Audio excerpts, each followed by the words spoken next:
আসসালামু আলাইকুম রহমতুল্লাহি ওয়া বারাকাতুহু। প্রশংসা কেবল আল্লাহ সুবহানাহু ওয়া তাআলার জন্য। দরুদ এবং সালাম প্রিয় নবী মুহাম্মদ মুস্তাফা সাল্লাল্লাহু আলাইহি ওয়াসাল্লামের প্রতি। ইসলাম জ্ঞান অর্জন করাকে একজন ইমানদারের জন্য যেই কোনো কাজ, যে কোনো ইবাদত, যে কোনো নেক আমলের উপরে প্রাধান্য দিয়েছে। প্রিয়দিনী ভাইরা, আল্লাহ সুবহানাহু ওয়া তাআলা কোরআনে কারীমের সর্বপ্রথম যে নির্দেশটি নাজিল করেছেন সেটি সালাত আদায় করা নয়, সিয়ামও নয়, জাকাত কিংবা হজও নয়, এমনকি ঈমানও নয়। ঈমানের আহ্বানও আল্লাহ তাআলা পরে করেছেন। সর্বপ্রথম নির্দেশ দিয়েছেন আল্লাহ তাআলা, ইকরা বিসমি রব্বিকাল্লাযী খালাক। অর্থাৎ একজন মানুষকে, একজন মুসলমানকে সর্বপ্রথম যে কাজটি করতে হবে সেটা হলো ইলম অর্জন করা। একজন মুসলমানের জন্য প্রথম ফরজ হলো ইলম অর্জন করা। এই ইলম অর্জন করার মাধ্যমে তাকে আল্লাহ তাআলার পরিচয়, আল্লাহ তাআলার গুণাবলী, আল্লাহ তাআলার নির্দেশাবলী এবং যাবতীয় জাগতিক এবং পরকালীন সব বিষয়ের জ্ঞান অর্জন করার নির্দেশ আল্লাহ সুবহানাহু ওয়া তাআলা করেছেন।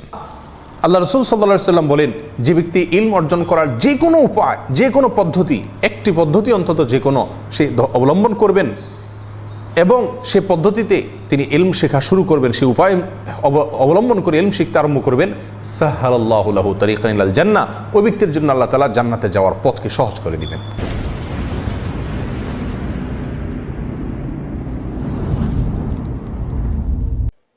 আমাদের দেখা না দেখা, জানা না জানা যত ইলম আছে, যত খাজানা আছে, সকল ইলম এবং খাজানার ভান্ডার হচ্ছে আল্লাহ সুবহানাহু ওয়া তাআলার হাতে। ঠিক কিনা? গোটা মাখলুকাত যতটুকু ইলম পেয়েছে, কার কাছ থেকে পেয়েছে? আল্লাহর কাছ থেকে পেয়েছে। আল্লাহ পাক কোরআনে মাজিদের মধ্যে বলেন, ওয়ামা উতীতুম মিনাল ইলমি ইল্লা কালিলা। যতটুকু পেয়েছো একেবারে যত সামান্য তোমরা পেয়েছো। সামান্য ইলম মানুষকে আল্লাহর পক্ষ থেকে প্রদান করা হয়েছে। আল্লাহর ইলমের তুলনা এবং উদাহরণ, এর গভীরতা এত তাৎপর্যপূর্ণভাবে একটি হাদিসের মধ্যে উল্লেখ করা হয়েছে। মুসা আলাইহিস সালাতু ওয়াস সালাম হযরত খিজির আলাইহিস সালাতু ওয়াস সালামের সাথে যখন এক নৌকায় বসা ছিলেন, ওই নৌকার এক প্রান্ত সীমানায় কোনায় এসে এক পাখি তার চঞ্চু দিয়ে, ঠোঁট দিয়ে সমুদ্র থেকে সামান্য পানি পান করেছে। পাখির ঠোঁটের ভেতরে পানি লেগে আছে। খিজর আলাইহিস সালাতু ওয়াস সালাম নবী মুসা কালিমুল্লাহকে বলেন, আল্লাহর নবী মুসা, আপনি বলুন তো, এই মহা সমুদ্র থেকে পাখি তার চঞ্চু দিয়ে যতটুকু পানি নিয়েছে আর যতটুকু পানি অবশিষ্ট বাকি আছে সমুদ্রের ভেতরে, এটাকে কিভাবে তুলনা করা যায়? কত কোটি ভাগ, কত লক্ষ ভাগ, কত ভাগে এটাকে ভাগ দেওয়া যায়? তিনি বললেন, এর তো কোনো সীমা নাই। তিনি বললেন, এই মহা সমুদ্র থেকে পাখি চঞ্চু দিয়ে, ঠোঁট দিয়ে যতটুকু পানি নিতে পেরেছে, গোটা পৃথিবীর সমস্ত মানুষ এবং নবীগণ মিলেও আল্লাহর ইলিম থেকে অতটুকু নিতে পারে না। আরো চিল্লা এখন সুবহানাল্লাহ।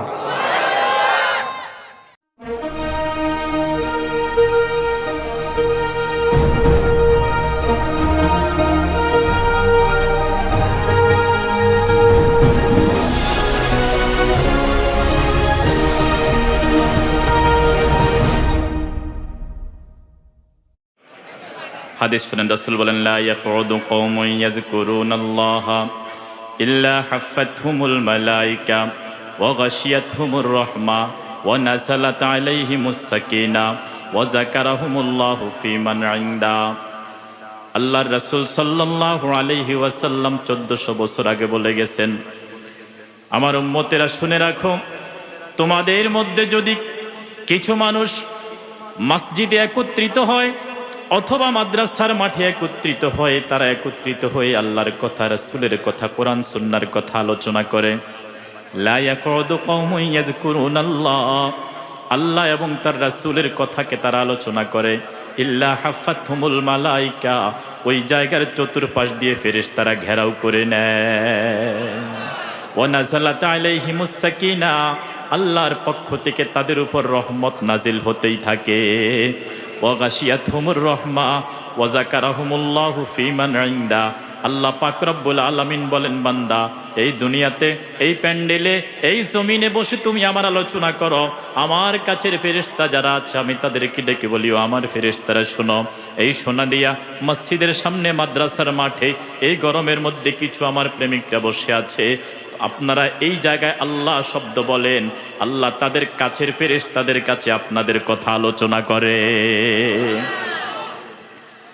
এবার আরেক হাদিসে আল্লাহ রাসূল সাল্লাল্লাহু আলাইহি ওয়াসাল্লাম বলেন, ইন্না লিল্লাহি মালাইকাতুন ইয়াতলুবুনা হিলাকাজ যিকরে, আল্লাহর কিছু ফেরেশতা আছে এরা দুনিয়ার মধ্যে চড়তেই থাকে, বেড়াইতে থাকে, ঘুরতে থাকে, এরা দেখতে থাকে কোথায় মাহফিল হয়, কোথায় কোরআন হাদিসের আলোচনা হয়। ফাইজা আতাউবিহিম হাফু আলাইহিম, এবার যখন দেখে এরা খুঁজতে এউজবালিয়া খুঁজে, মান্নাননগর খুঁজে যখন এখানে আসতে থাকে এসে যায়। ফাইজা আতাউবিহিম হাফু আলাইহিম, যখন দেখে আল্লাহর কিছু গোলামেরা নিচে বসে আছে কোরআন সুন্নাহর আলোচনা শুনে, এরা চতুর্দিক থেকে ঘেরাও করে বসে যায়।